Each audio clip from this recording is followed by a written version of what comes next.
அனைவருக்கும் வணக்கம். இந்த வகுப்பில் நம்ம என்ன படிக்க போகிறோம் அப்படின்னா ஆர்கானிக் நைட்ரஜன் காம்பவுண்ட்ஸ் அப்படின்ற சாப்டரில் ஒரு முக்கியமான டாபிக். இது 12th கெமிஸ்ட்ரி.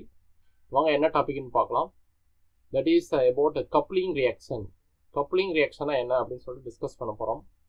கப்ளிங் அப்படின்ற வார்த்தைக்கு மீனிங் என்ன அப்படின்னா சேர்த்துறது. எதையும் சேர்த்த போகிறோம் அப்படின்னா பென்சின் டயசோனியம் குளோரைடை எடுத்துக்கிறோம். அது கூட எலக்ட்ரான் ரிச் அரோமேட்டிக் காம்பவுண்ட்ஸ். அதுக்கு உதாரணம் பார்த்தீங்க அப்படின்னா ஃபீனால் சொல்லலாம். இந்த benzene ring attached with OH is known as phenol. அப்புறம் அனிலின் சொல்லலாம். இது வந்து எலக்ட்ரான் ரிச் அரோமேட்டிக் காம்பவுண்ட் அப்படின்றதுக்கு உதாரணமாக சொல்லிக்கலாம். இந்த ரிங்கில் பார்த்தீங்கன்னா டீலோக்கலைசேஷன் ஆஃப் 5 எலக்ட்ரான்ஸ் இருக்கும். அதுதான் வந்து எலக்ட்ரான் ரிச் சென்டராக ஆக்ட் பண்ணுது. ரியாக்ஷனை பார்த்தோன்னா இது உங்களுக்கு ஈஸியாக புரியும்.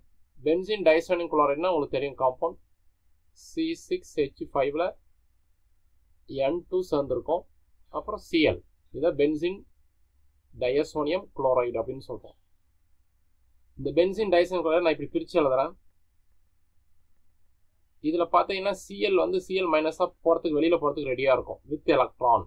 பாண்டில் இருக்கிற எலக்ட்ரான் எடுத்துக்கிட்டு இப்போது reaction with phenol, reaction with aniline, reaction with paracresol, இந்த 3 ரியாக்ஷன் பார்க்க போகிறோம். உதாரணத்துக்கு கப்ளிங் ரியாக்ஷனுக்கு இந்த benzene diazonium chloride electron rich காம்பவுண்ட்ஸான இந்த ஃபீனால், அனிலின், பேராக்ரசால் இது 3ஓட ரியாக்ட் பண்ணுது. யூஸ்வலாக இந்த ரியாக்ஷன் எங்கே நடக்கும் அப்படின்னா பேரா பொசிஷனில் தான் நடக்கும். இதுதான் ஃபங்க்ஷனல் குரூப். இதுக்கு இந்த இடத்துக்கு பேர் பேரான்னு சொல்லணும். இந்த இடத்துக்கு பேர் ஆர்த்தோ. ஸோ இந்த இடத்துக்கு பேர் பேரா. இந்த இடத்துல தான் ரியாக்ஷன் நடக்க போகுது. இங்கே ஹைட்ரஜன் என்னவா வெளியில் போகும் அப்படின்னா H+ஆக போகும். எலக்ட்ரானை கொடுத்துட்டு போயிடும். அதே மாதிரி தான் இந்த இடத்துலையும் H+ஆக போயிடும்.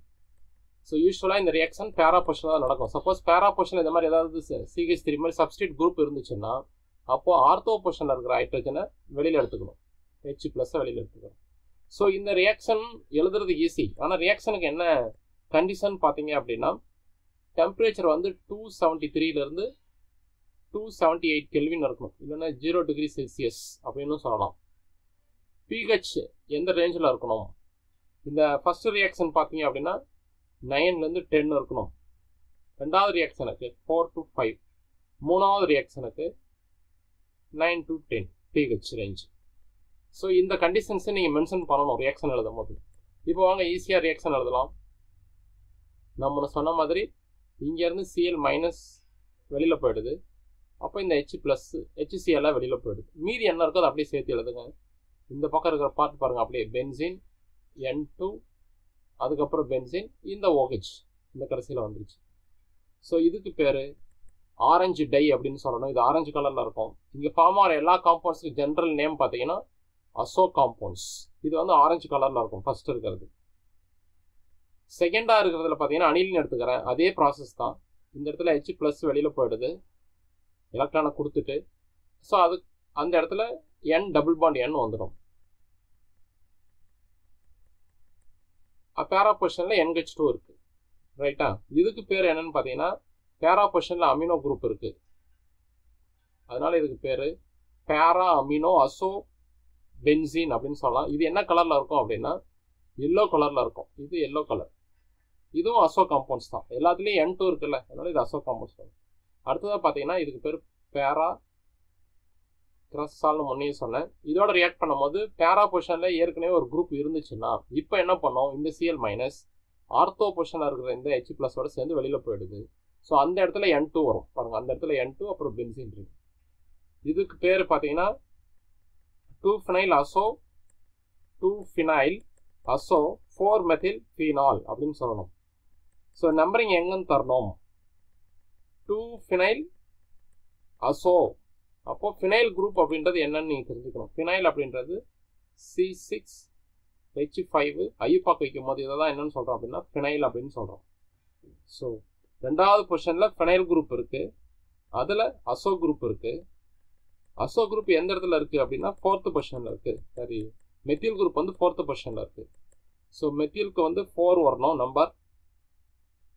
இதை வந்து ஃபீனால்னு சொல்லலாம். அப்போ நம்பரிங் எங்கேருந்து நம்ம ஸ்டார்ட் பண்ணணும். இதில் ஃபங்க்ஷனல் குரூப் எது அப்படின்னு பார்த்தீங்கன்னா இதுதான் ஃபங்க்ஷனல் குரூப். N2 அப்படின்றத ஃபங்க்ஷனல் குரூப்.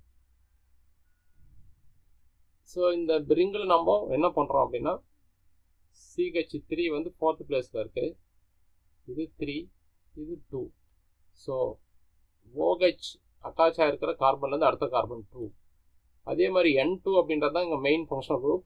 இதை நம்பர் 1ன்னு வச்சுக்கிறோம்.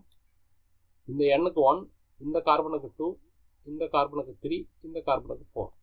ஸோ 4ல் யார் இருக்காங்கன்னா மெத்தில் இருக்குது. ஸோ இதனோட நேம் பார்த்தீங்கன்னா 2-phenyl அசோ 4-மெத்தில் ஃபீனால். ரிமைனிங் இருக்கிறதுக்கு பேர் ஃபீனால் அப்படின்னு சொல்லணும். ஸோ ரெண்டாவது இது வந்து ஃபினைல் குரூப் அப்படின்னு சொல்லணும். ஸோ கப்ளிங் ரியாக்ஷன் அப்படின்றது எவ்வளோதான், ரொம்ப சிம்பிள். இதில் இன்னும் சில டிப்ஸ் எல்லாம் இருக்குது. நான் டீட்டெயில்டாக இந்த லெசனை ஃபுல் வீடியோவை போடும்போது நான் உங்களுக்கு சொல்கிறேன். இப்போதைக்கு இது உங்களுக்கு புரிஞ்சிருக்கும் நான் நம்புகிறேன். தேங்க்ஸ் ஃபார் வாட்சிங். புதுசாக பார்த்துருந்தீங்கன்னா நம்ம சேனலை சப்ஸ்கிரைப் பண்ணிக்கோங்க. பிடிச்சிருந்ததுன்னா லைக் பண்ணுங்கள், ஷேர் பண்ணுங்கள்.